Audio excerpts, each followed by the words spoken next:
Of course we know that Emerald City is the main capital of the land of Oz. And of course, this main capital has a council, a city council. The city council of Emerald City, the Emerald City Council. Yeah, that's the one, the Emerald City Council. And when they get together, they come up with motions, and when they pass, they say motion carries. Yeah, that's a long way of introducing this fantastic album. Emerald City Council, their fantastic debut album, Motion Carries. Hi, my name's Adrian James from Nice Names Close. You're watching LiveProg. Hey everyone, welcome to a brand new video on LiveProg. I am Marcel Haster, and I gotta give thanks and props to Scott Lade from the Prog Corner for bringing the Emerald City Council to my attention. He did a video on it, he was enthusiastic about it.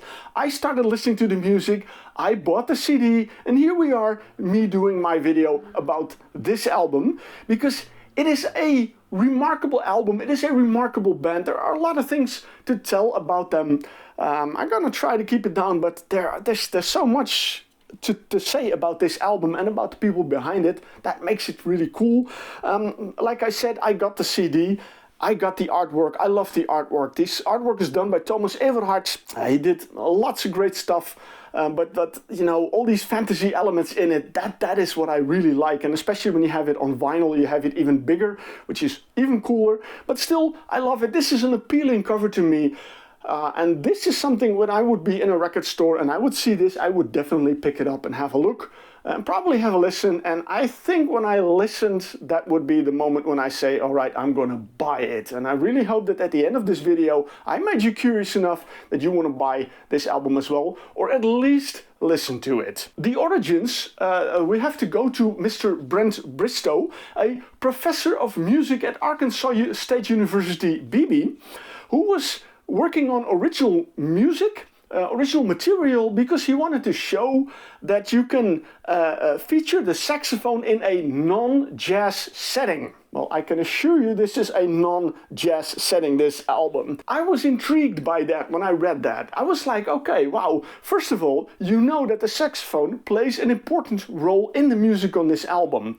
That is something that sets this album apart from many others. So that's one thing that I like about it. He got together with drummer Noah Hungate, who happens to be the son of the original Toto bass player David Hungate. Toto, Oz, Emerald City. All right, we have some dots. We started to connect them, which is interesting. I don't know if it's intentional or just, you know, a coincidence. All right, then we have the vocalist Jake Lifgren. Yes. Of course, from Protocol. Yeah, you were thinking I was going to say Kerry Livgren, of course. Well, of course he is. He's the nephew of Kerry Livgren from, hey, Kansas. We have another dot that all fits perfectly in here, which is cool. But Jake Livgren also played with Protocol and a couple of other things like Legacy Pilots. He also worked with Neil Morse. The lineup is completed with Jeremy Nichols on bass and Seth Hankerson on guitar. I'm going to circle back on Seth Hankerson in a moment. Another interesting part is that these five gentlemen have not been in the same place because they all live in different areas of the country.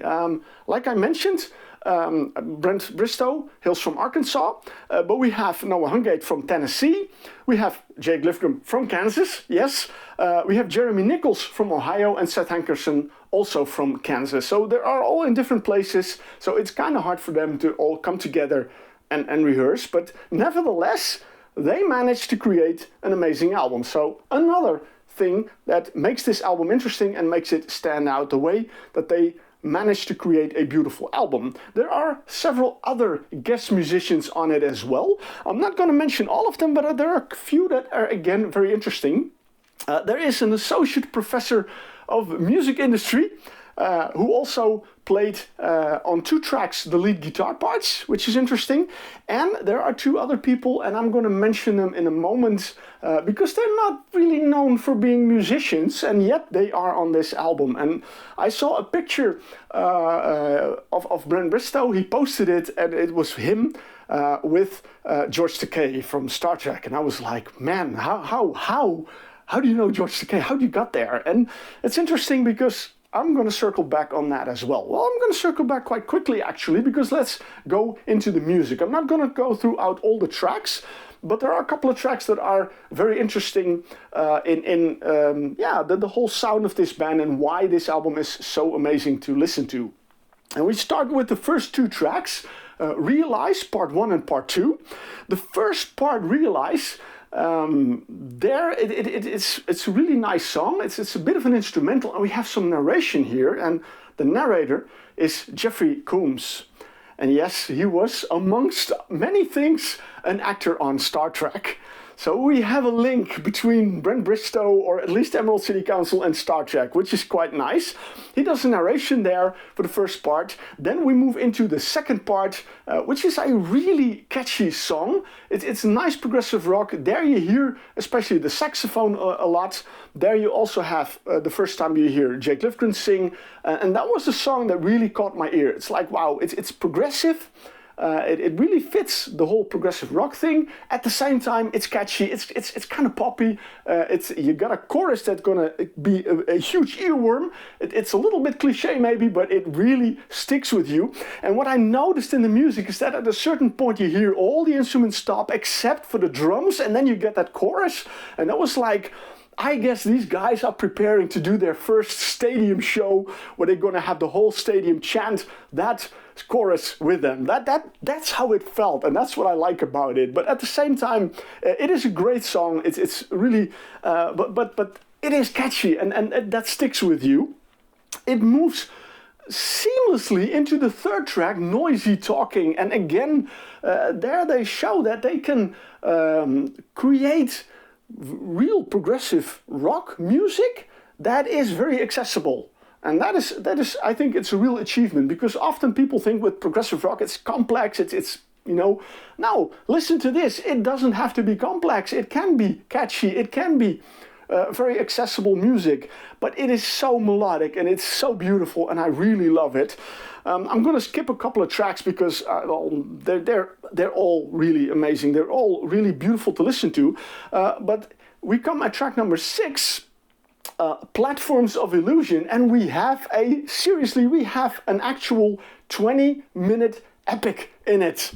A 20-minute epic in it. And that's the point where I really want to mention Seth Hankerson, because when you listen to that song, you have this flute sound. I think it's going to keyboards, because I looked at the credits and I don't see a flute anywhere, so maybe I missed it, but I don't think so. So it's going to be keyboards.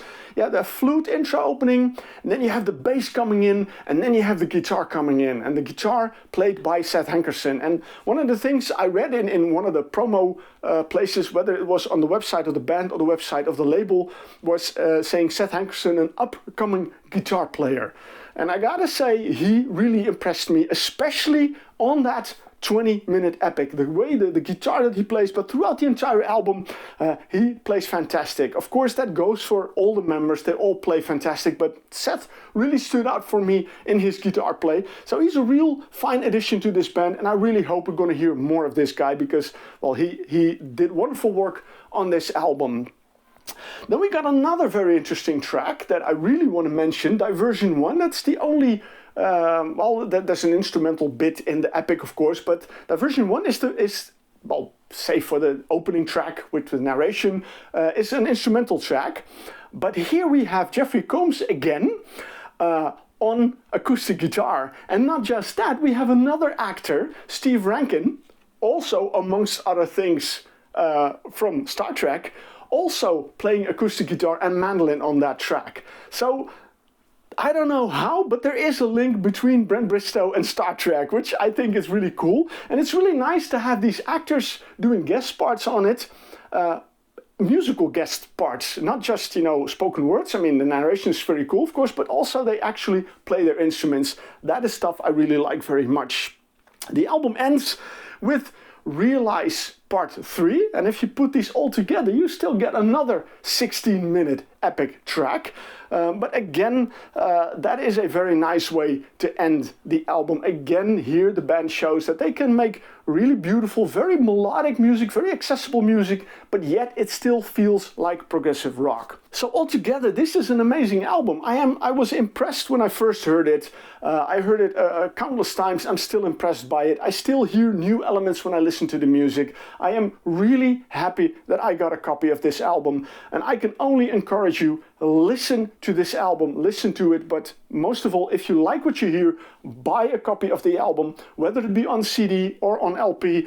That is the way you can support the band, and you can treat yourself to some amazing, lovely, beautiful, very melodic music. A great CD, Emerald City Council Motion Carry. So that's all I can say about it. Go and listen for yourself and enjoy it. I want to thank you for watching, enjoy the music, and I hope to see you guys with the next video.